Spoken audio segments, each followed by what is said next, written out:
Solve करते हैं question number 11।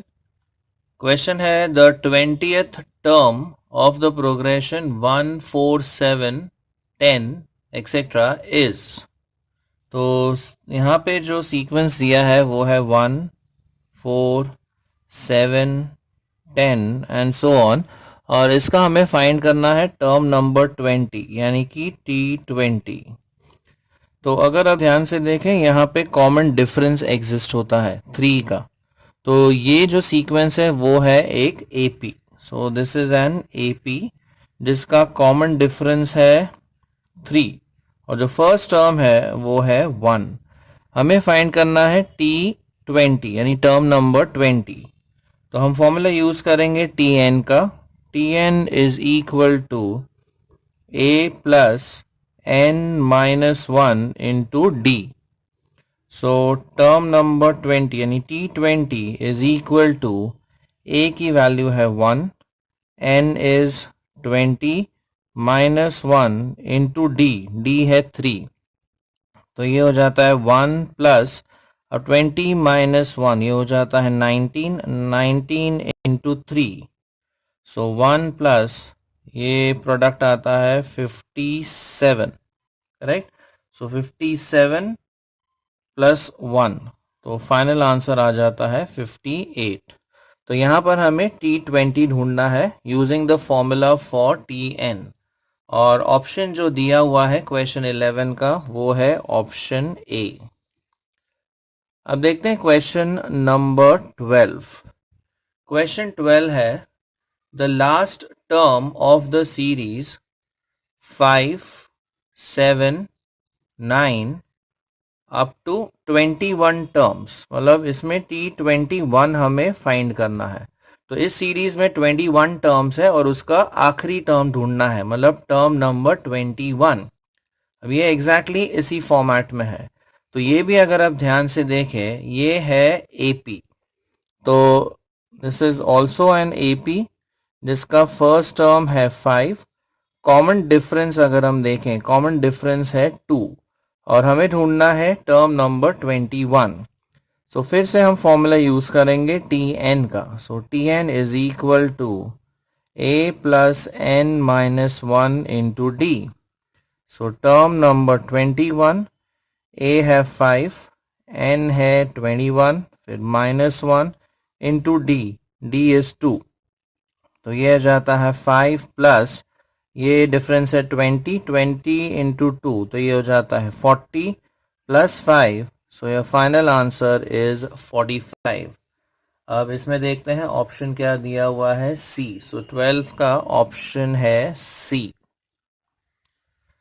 अब देखते हैं क्वेश्चन नंबर 13। अब क्वेश्चन 13 क्या है देख लेते हैं। The last term of the AP, तो यहाँ पे क्लियरली मेंशन किया हुआ है AP, और AP दिया है 0.6 1.2 1.8। अब इस AP में है 13 टर्म्स और हमें पूछा है उसका लास्ट टर्म यानी T13 हमें फाइंड करना है। सो फर्स्ट टर्म है 0.6। कॉमन डिफरेंस भी अगर हम देखें 1.2 माइनस 0.6, तो फिर से 0.6 आ जाता है, या फिर 1.8 minus 1.2, again common difference is 0.6। So D की वैल्यू भी कितनी है 0.6। Again using the same formula Tn का। So Tn is equal to A plus n minus 1 into D. So term number 13 is equal to 0.6 plus n है 13 minus 1 into 0.6, तो ये हो जाता है 0.6 प्लस ये डिफरेंस आ जाता है 12 इंटू 0.6। सो 0.6, अब ये हो जाता है 12 इंटू 6, ये हो जाता है 7.2। तो 7.2 प्लस 0.6, ये जो टोटल मिलेगा वो होगा 7.8। अब इसका ऑप्शन है बी, राइट। तो तीनों सिमिलर क्वेश्चंस है जिसमें ए डी दिया है और एक स्पेसिफिक टर्म पूछा गया है। अब देखते हैं क्वेश्चन नंबर 14। क्वेश्चन 14 में कहा गया है the sum of series 951 up to 100 terms. तो यहाँ पे एक सीरीज सॉरी सीक्वेंस दिया हुआ है 951, इसमें 100 टर्म्स है, मतलब नंबर ऑफ टर्म्स इसमें कितने हैं 100, और हमें ढूंढना है इसका सम, यानी कि SN वैल्यू हमें ढूंढनी है। अब फिर से ये अगर आप ध्यान से देखें तो ये बनता है AP, राइट, जिसका फर्स्ट टर्म है 9 और ये वैल्यू डिक्रीज हो रही है 4 से, सो कॉमन डिफरेंस यहां पर है -4। N यानी टोटल नंबर ऑफ टर्म्स इसमें है 100 और हमें ऑब्टेन करनी है SN की वैल्यू। सो SN का फॉर्मूला अगर आपको याद होगा, it is N/2 into 2A plus N-1 into D। सो अगर ये हम सारी वैल्यू सब्स्टिट्यूट करते हैं, सो S100 इज इक्वल टू, ये वैल्यू आ जाएगी 100/2, 2 टाइम्स A मतलब 2 टाइम्स 9, तो ये हो जाता है 18 प्लस 100 -1 इंटू D है -4।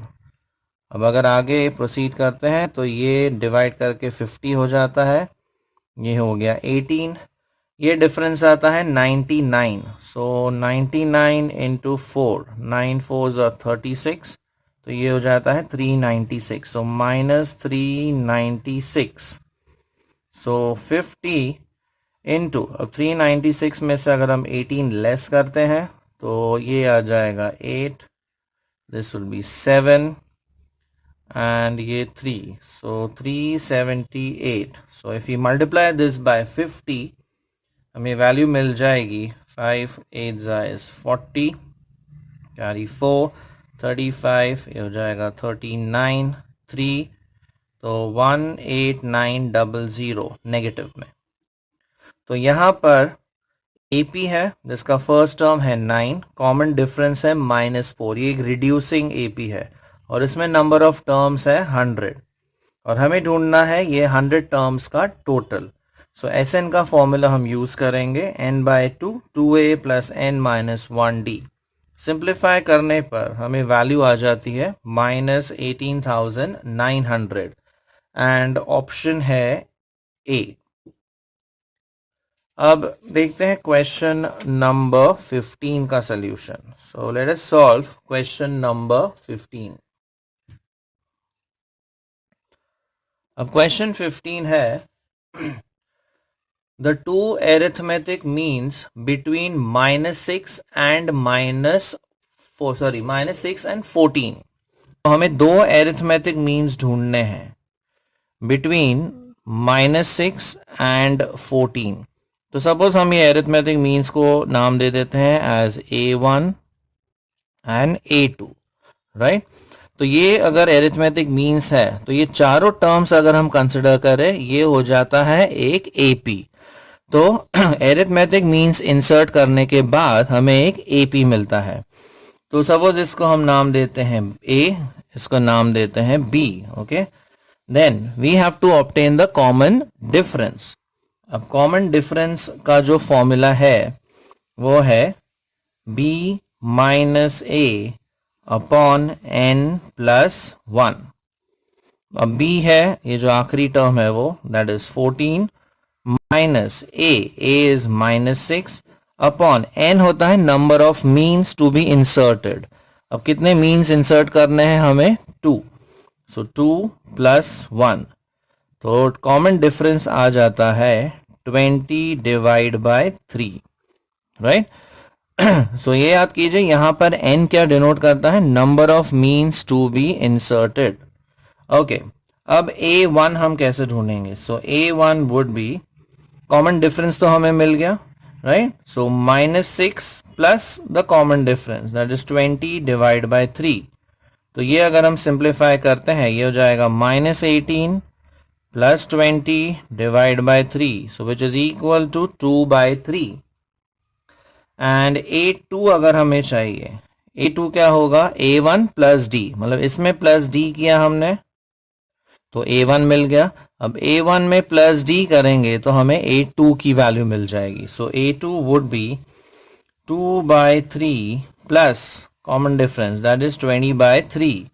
तो ये आ जाता है 22 डिवाइड बाय 3. सो अगर 22 को हम डिवाइड बाय 3 करते हैं, 3 7s that is 21, reminder is 1. तो हम इसे लिख सकते हैं 7 1/3. तो जो रिक्वायर्ड आंसर है 2/3 एंड 7 1/3. अब ये दिया हुआ है ऑप्शन बी में. Okay, so the answer is option B.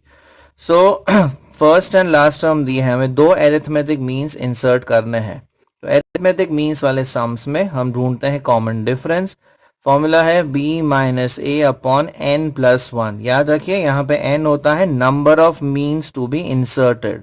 तो हमें दो मीन्स इंसर्ट करने थे, इसलिए n हम लेते हैं 2. अब इसमें से कॉमन डिफरेंस आ गया. फिर फर्स्ट टर्म में हम कॉमन डिफरेंस ऐड करेंगे तो a1 की वैल्यू आ जाएगी. a1 में कॉमन डिफरेंस ऐड करने पर हमें a2 की वैल्यू मिलती है. So final answer is 2/3 and 7 1/3.